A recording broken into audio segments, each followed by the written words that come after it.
Bien amigos, continuamos con el día. Desde el lunes de esta semana estamos anunciando lo que viene ahora. Y desde el principio de este programa estábamos diciendo que no se lo pierdan. Y como ustedes están ahí frente a la pantalla, dirán al final que teníamos razón cuando les dijimos que no se lo pierdan.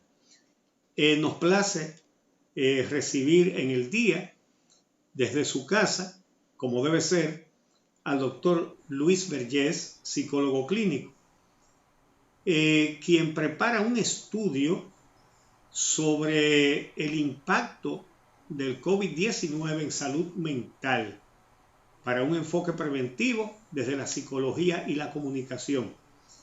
Muy buenos días, doctor Vergés. Bien, muy buenos días, don Uchi. Un grato placer volver a escucharle y poder estar disponible para responder sus preguntas. Bueno, pues vamos a comenzar por esto. ¿De qué se trata el estudio? ¿Qué están averiguando con esto? ¿Y a cuántas personas en cuarentena han entrevistado ustedes? ¿Y cuál es el equipo que le acompaña? Muy bien. El estudio es una exploración que hicimos. En este caso participó mi esposa, un servidor, y hay 60 terapeutas que dan servicio en la Universidad Católica Santo Domingo, que son parte de los programas de psicología clínica y de terapia familiar, así como también 50 terapeutas adicionales que dan servicio desde los CAIFI, que son unos centros de atención integral a las familias que auspicia el despacho de la primera dama. El Sistema Nacional de Salud tiene unos 500 psicólogos dando atención. El Centro de Intervención Conductual para Hombres tiene 13 terapeutas.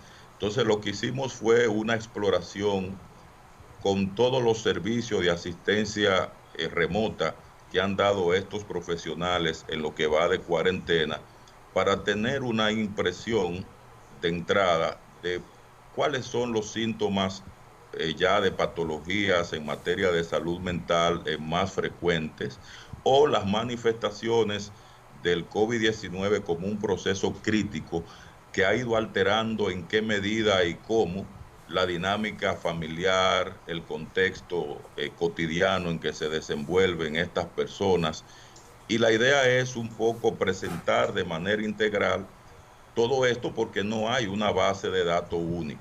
O sea, nosotros tenemos, así como va el ritmo de la crisis, una serie de profesionales que se han ido incorporando a dar atención, y en este caso, esa población que yo he mencionado de profesionales ya tienen protocolos de intervención, los cuales tuvieron que irse armando sobre la marcha del proceso crítico, porque así son las crisis.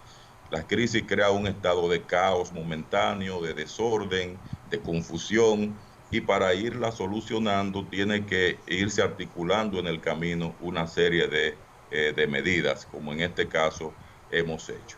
Así que a grandes rasgos, esa es la forma metodológica, por decirlo de alguna manera, como concebimos el estudio.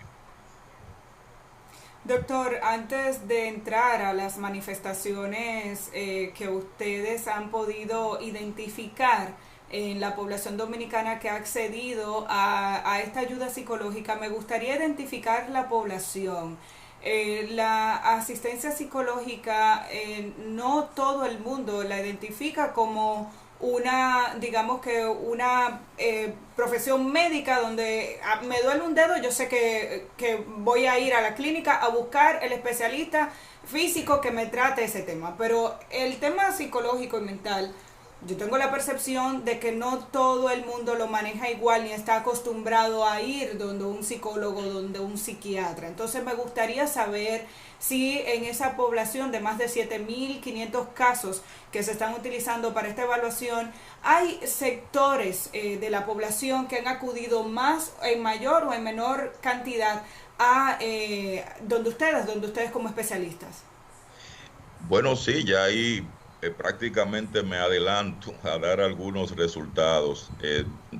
Hay una parte que quedó muy claramente establecida, y es que las mujeres de manera preponderante tienen más conciencia del valor de la asistencia o la ayuda profesional de la psicología. Fíjate que fue abrumadora la diferencia, la cantidad de mujeres que apelaron a este tipo de servicio en comparación con los hombres. En una base de datos, por ejemplo, identificamos que el 83% fueron mujeres. En otra base de datos identificamos 59, en otra 60. Entonces tú vas a ver ahí cómo hay una consistencia donde mínimo hay 2 mujeres que buscan ayuda por cada hombre, lo que quiere decir que duplica. Ahí pudieran darse varias cosas. Una posibilidad es que los trastornos mentales más comunes en época de crisis, como son la depresión y la ansiedad, internacionalmente está reconocido que estas dos modalidades de trastorno pues están muy feminizados, o sea, son mucho más las mujeres que padecen de depresión y ansiedad que los hombres.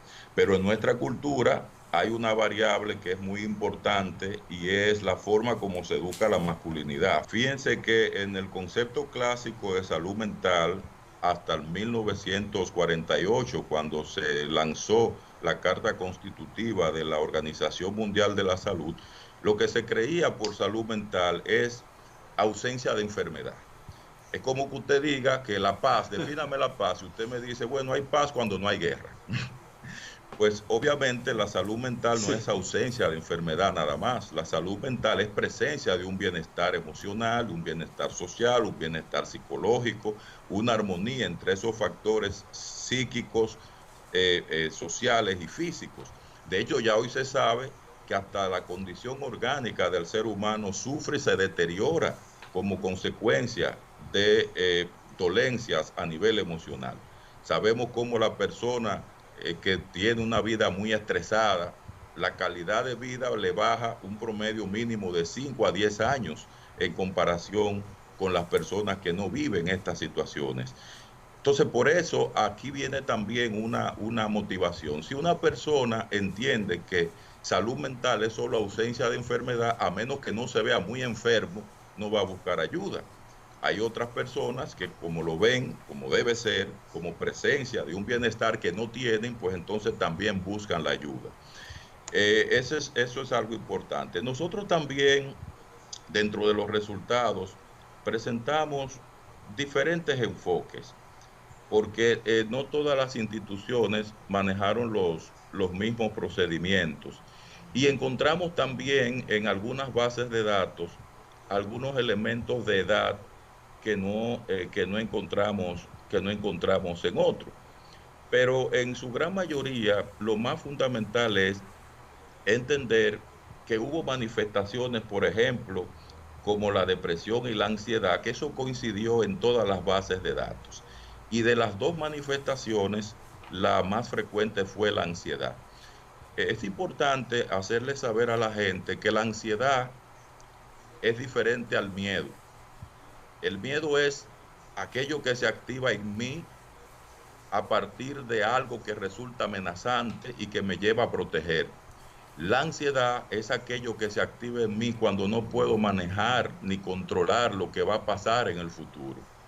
Entonces ahí comienzan una serie de síntomas como trastorno de sueño, irritabilidad, la persona tiende a ponerse muy impulsiva, tiende a buscar la manera de aplacar esa sensación. Miren lo que llaman el ataque de pánico.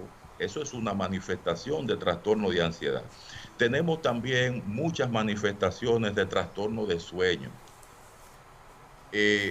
Figúrese usted, cuando nosotros hablamos de trastorno de sueño, estamos hablando de que el sueño es el fenómeno por excelencia de reparación del ser humano a nivel orgánico y sobre todo a nivel cerebral.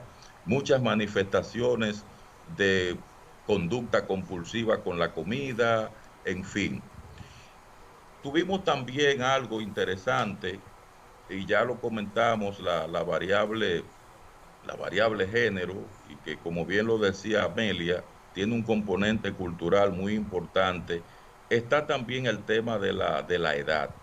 En algunas bases de datos encontramos que el rango de edad más frecuente andaba entre los 18 y los 34 años, lo que quiere decir que estamos hablando de una población, por un lado, bastante joven, y también Sí. en otra base de datos encontramos ya por debajo de 15 años, porque en el caso específico, por ejemplo, de los CAIFIS del despacho de la primera dama, atienden mucho las problemáticas infantiles, pero cuando tienen los centros que se dedican más a la problemática de adultos, vamos a encontrar que los rangos de edad están muy concentrados en esa parte intermedia de la población. Así que esos son, por decir Doctor, algunos, ajá,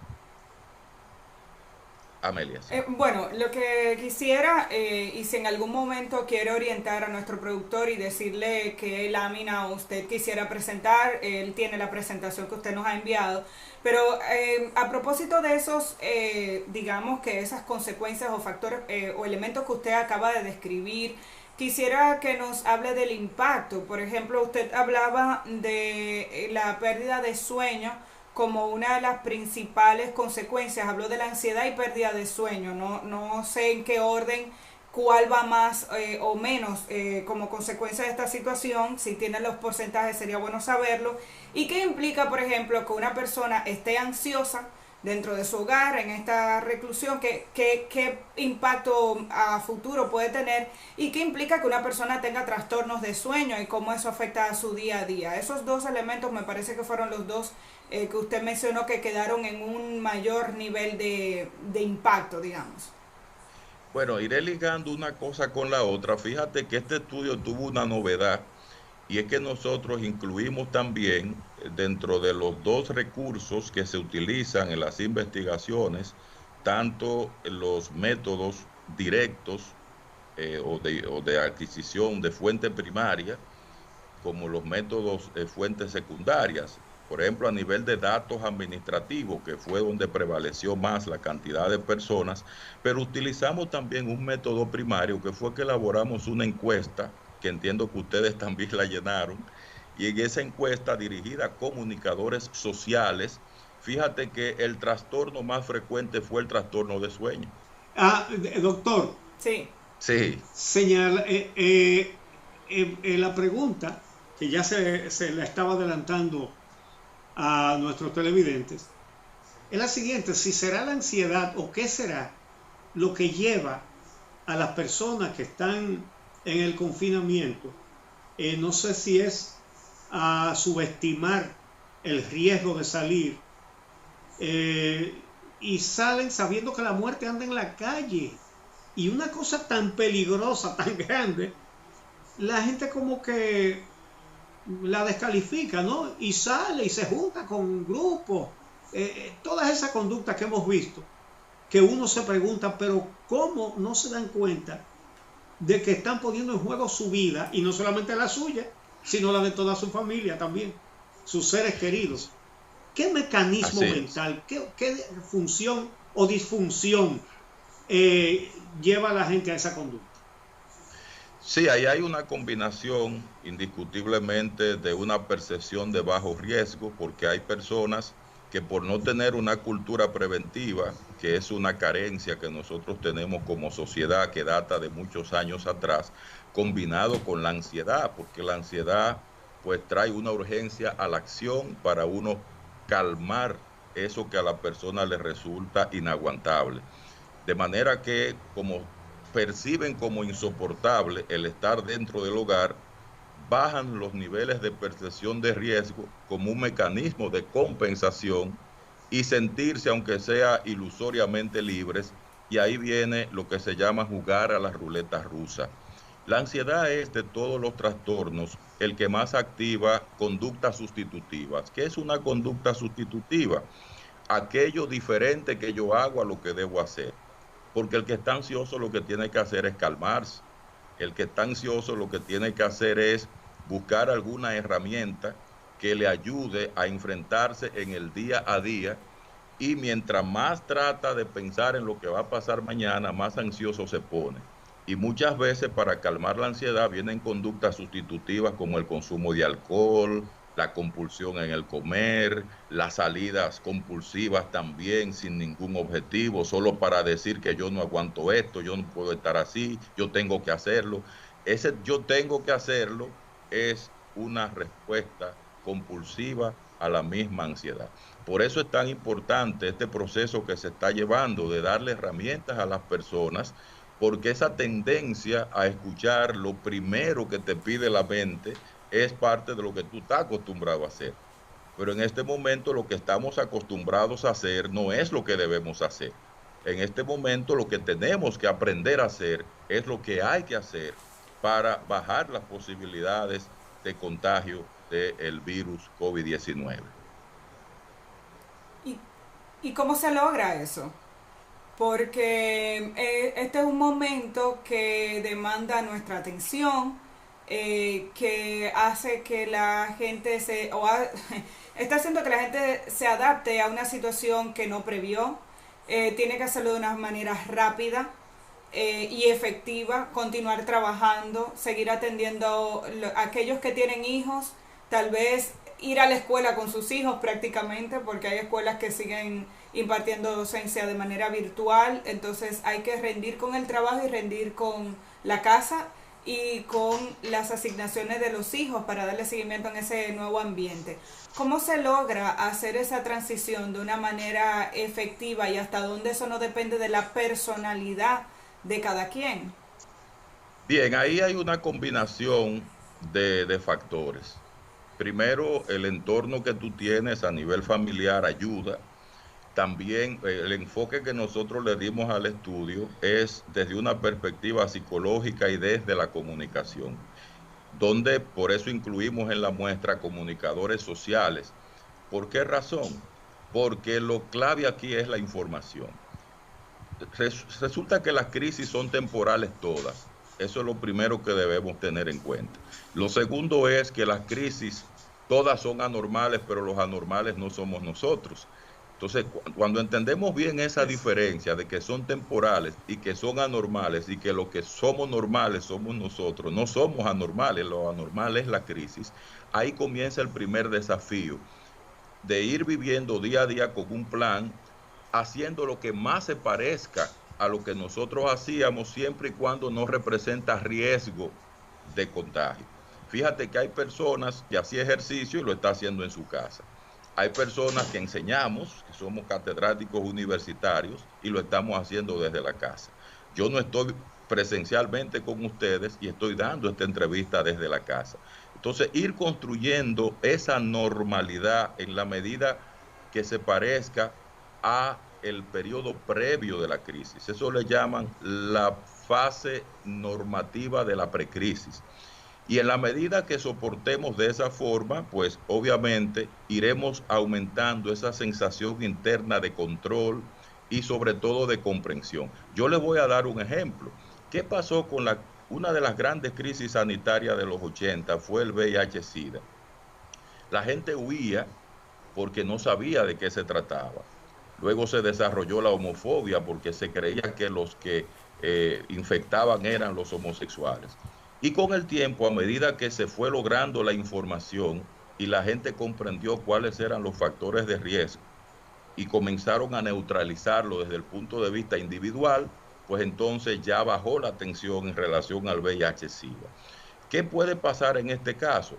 Bueno, que cuando comprendamos que a diferencia del VIH-Sida, uno respetando las medidas preventivas individual podía prevenirlo, aquí tenemos también que respetar medidas colectivas, porque no tan solo yo al protegerme estoy garantizado, es que el otro tiene que protegerse también para yo estar garantizado. Y ese es el elemento sociocultural que tenemos en contra, que por el individualismo, la idea protagonista y toda esta dinámica de pensar en mí, se ha ido perdiendo esa posibilidad de pensar cómo yo puedo proteger al otro. Para nosotros contrarrestar la posibilidad de contagio, tenemos también que pensar en el otro. Y eso es algo que aquí los medios de comunicación están ayudando de una manera increíble, los mismos profesionales de la psicología, las instituciones del Estado que han volcado todo su personal para que den la respuesta. Y en la medida que todo eso siga trayendo sensación de control, de algo predecible. En esa misma medida la gente se sentirá cada vez más eficiente, pero a la vez más responsable. Entonces es un poco lograr ese equilibrio. Dicen que la mejor metáfora para entender lo que hay que hacer en una crisis es un malabarista que está en un precipicio con un palo arriba, buscando la manera de no caerse al fondo y que tiene que llegar al otro lado caminando. Las crisis son eso. Es un desafío para que nosotros aprendamos sobre la marcha eso. Y lo podemos aprender porque el mundo siempre ha tenido algún tipo de crisis y al final se descubre que todas se superan. Doctor, usted habló de la proliferación de los trastornos del sueño en casos como este, y quisiera que nos diga cuáles son los resultados obtenidos por el estudio que ustedes están haciendo, qué proporción de las personas tienen esos trastornos del sueño y sobre todo cómo se puede remediar eso, cuáles son los recursos que una persona tiene en su cerebro para sobreponerse a los trastornos del sueño. Bueno, los trastornos de sueño pueden ser también resultado de la misma ansiedad, porque a la persona estar ansiosa, pues lo que hace es que se da un nivel de hipervigilancia y sobreactivación, porque el organismo está alerta ante un peligro. Entonces, ¿qué es lo que hace el cerebro? Te pone en guardia constantemente, porque si te duerme, entonces el peligro te puede acechar o el peligro te puede dañar. El problema de la ansiedad es que a veces dibuja un peligro supuesto más que un peligro real. Lo primero que la persona tiene que aprender es a llevarse de evidencias, no de supuestos. Y en la medida que trabajemos con evidencias y nos basemos en la realidad, en esa misma medida bajará la ansiedad y el sueño se va a recuperar. Algo importante es que lo que más ayuda a recuperar el sueño es la relajación y la sensación de paz, de confianza y de tranquilidad. Un aspecto importante, yo decía cuando se desconectó la comunicación, que de todas las poblaciones entrevistadas, los comunicadores sociales fueron los que arribaron con el mayor porcentaje de trastornos de sueño. Entonces, eso le dice a ustedes que también el ejercicio profesional, el rol que uno desempeña ante una crisis determinada, eso también influye en este tipo de manifestaciones. Algo importante es uno tener lo más posible su horario estructurado. Digo lo más posible porque ante una crisis usted va aprendiendo a responder sobre la marcha. Y en la medida en que usted va aprendiendo a dar respuesta ante los retos y desafíos que la crisis le impone y va mejorando sus niveles de confianza y de seguridad, en esa misma medida también pues el sueño va a ser una expresión. Algo que yo quisiera resaltar es que hay un impacto que también tuvo o está teniendo la crisis a nivel familiar. Por ejemplo, aquí yo tengo dos bases de datos comparadas. En una de ellas, los comunicadores admiten en un 41% que la crisis está afectando su dinámica familiar. Igual en el Centro de Intervención Conductual para Hombres y en el Sistema Nacional de Salud, pero aquí lo traje de manera más específica porque hay datos muy concretos, como por ejemplo, los que admitieron ese 41% del impacto negativo a nivel familiar. Ese impacto se está expresando en insultos, agresiones físicas, intolerancia a los niños, intolerancia hacia la pareja, automedicación, consumo de alcohol. Entonces, afortunadamente, hay un 52% de la muestra tomada que expresaron que no tiene ninguna de esas manifestaciones. Pero el 41% que la tiene, pues obviamente se refleja de esa manera, y esas son conductas que también lesionan bastante lo que es la normalidad de un ser humano, porque no contribuyen a una solución, sino que por el contrario complican la situación. Bueno, nos queda un poco tiempo. Vamos a hacer una pausa y regresamos. Pero en ese mismo sentido le adelanto una pregunta. todo eso conduce a violencia machista, que se ha registrado un incremento precisamente en el confinamiento. Esa pregunta queda para que el doctor Vergés la responda cuando regresemos en un momento. En relación a la pregunta de Don Uchi, eso fue originalmente más una profecía, la posibilidad de que hubiera una explosión de violencia machista.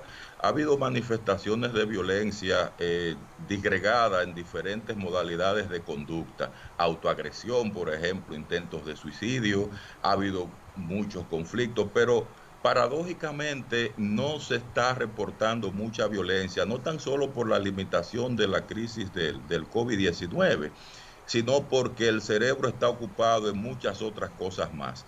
De hecho, nosotros tenemos reportes interesantes de la misma población que nosotros estamos interviniendo, donde los problemas son otros, que son los que están acumulados en términos de solución. También muchas de estas personas que tienen medidas ya de alejamiento, no están juntos, la mayoría están solos.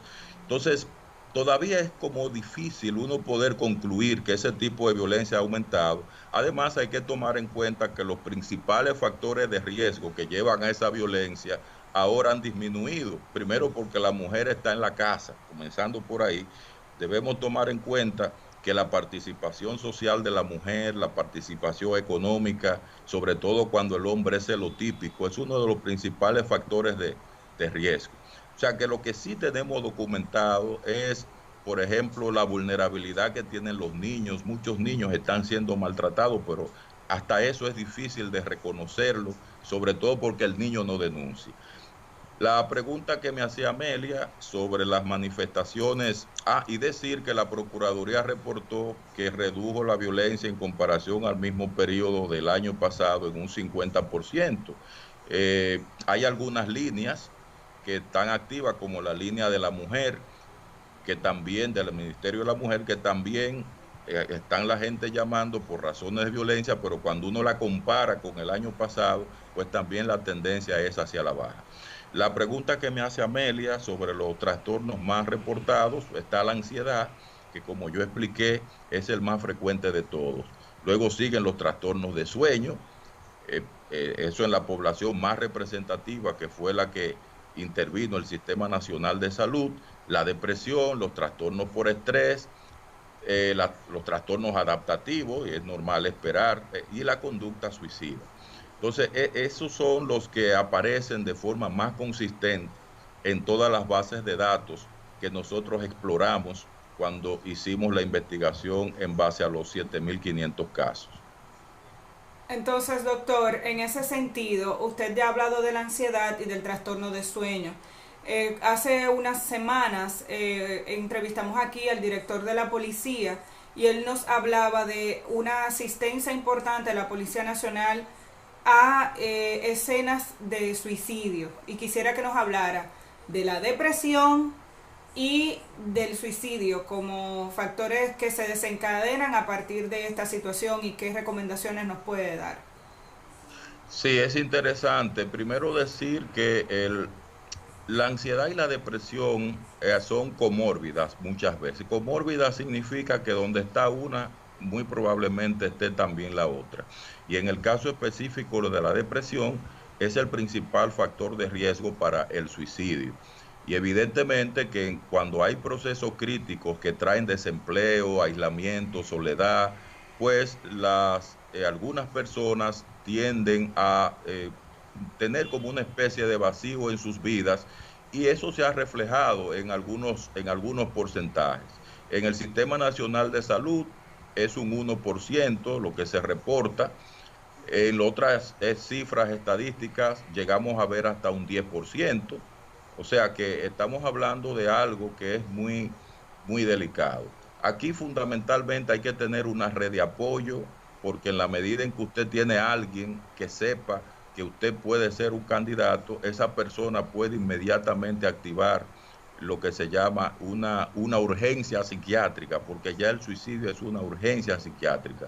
Por eso el Sistema Nacional de Salud tiene 72 psiquiatras a disposición, están los servicios de teleasistencia que se puede llamar, O sea, es importante que la gente sepa con qué recursos cuenta. A nivel de las investigaciones vimos que afortunadamente la mayor parte de la gente quiere vivir. Por ejemplo, ahí tú vas a ver en los datos que yo pasé, cuando preguntábamos pensamientos asociados al presente, pensamientos asociados al futuro y principales deseos. Fíjate que nadie dijo que se quería morir. Nosotros tenemos en los comunicadores, por ejemplo, todos dijeron que su principal deseo es vivir y en segundo lugar tener una buena relación con sus familiares. Nadie dijo que se quería morir. Y ese estado interior de cara al futuro, afortunadamente el 59% dijo que es de optimismo. El optimismo es un factor de protección muy grande para la posibilidad de un intento de suicidio. El pesimismo, por el contrario, es un factor de riesgo muy peligroso. Afortunadamente, la mayor parte de la población, dentro de esos 7.500, están optimistas de que vamos a salir airosos de esta crisis. Bueno, doctor Vergés, todavía tenemos tiempo para una pregunta. Y le voy trato de imaginarme lo que deben estar pensando muchos televidentes. Algunas de estas situaciones, ¿cómo enfrentarlas? Sobre todo, la más peligrosa de todos, aparte de las ideas suicidas y todas esas cosas, pero la más peligrosa, en mi opinión, es esa desesperación por salir para la calle. ¿Alguna recomendación más para calmarse? ¿A qué se puede dedicar una persona? ¿Cómo puede desviar a sí mismo su propia atención de esa preocupación a algo más constructivo o edificante? Bien, lo primero es entender que esto es como un ciclón silente. Usted no siente la brisa de lleno de más de 100 kilómetros por hora, no lo siente de lleno. Vamos a suponer un ciclón categoría 5. Nadie se le ocurre salir con un ciclón a la calle en pleno apogeo categoría 5, ¿verdad que no? Entonces, ¿qué está pasando con esta crisis? Que la gente no se ha dado cuenta que esto también es un ciclón categoría 5, solo que como no se llama ciclón, se llama COVID-19 y el contagio es silencioso, la gente tiende a jugar a las ruletas rusas y a creer que a ellos no les va a tocar. Entonces, lo primero es que nosotros entendamos que sí, que esto es un ciclón categoría 5 y que si salimos a la calle, pues tenemos las mismas posibilidades de contagiarnos y después de morir que las que tienen las personas cuando salen a las calles con un verdadero ciclón categoría 5. Yo no sé si estoy exagerando, pero es importante que le hablemos con metáforas claras a la ciudadanía, porque yo siento que la gente se está relajando y no entienden esta realidad que yo acabo de decir con esta comparación. El ciclón categoría 8. Sí, señor. Así es, don Julio. Adelante, Amelia. Llegamos a la parte final, simplemente preguntar cómo se puede acceder a este estudio y qué se va a hacer con él. Si puede en 30 segundos decirnos qué se hará con estas conclusiones, qué van a hacer ustedes. Bien, con estas conclusiones lo primero es sugerir hacer una base de datos único que se siga monitoreando y se siga fortaleciendo la red asistencial, que muy bien lo ha estado haciendo el Sistema Nacional de Salud, la Universidad Católica Santo Domingo, los centros de atención del despacho, la vicepresidencia, en fin, todas esas instituciones, que se les sigan uniendo otras para este tipo de iniciativas. Valorar el papel que tienen ustedes, los medios de comunicación. Vamos a subir el estudio a la página del Centro Profesional Psicólogosunidos.com. A partir de la próxima semana ya va a estar disponible para que puedan profundizar pues la lectura de todas estas recomendaciones. Y sobre todo, señores, cada quien desde su casa tiene que asumir un rol protagónico, influyendo en el que le queda más cerca para las medidas de autoprotección, pensando en sí mismo, pero también en los demás. Bueno, pues muchísimas gracias, doctor Luis Vergés, psicólogo clínico, por este importantísimo aporte que usted y un conjunto de psicólogos hacen a esta sociedad, haciendo el levantamiento de esta información que permitirá, digamos, que identificar en conjunto cuáles son esas principales manifestaciones o trastornos que nos deja a nivel psicológico este coronavirus, pero me imagino que también ayudará a atender a la población de una manera más efectiva y eficiente, identificando digamos que situaciones comunes. Gracias por este trabajo y gracias por cada día ofrecer sus orientaciones de manera directa a través de esas cápsulas al público del día.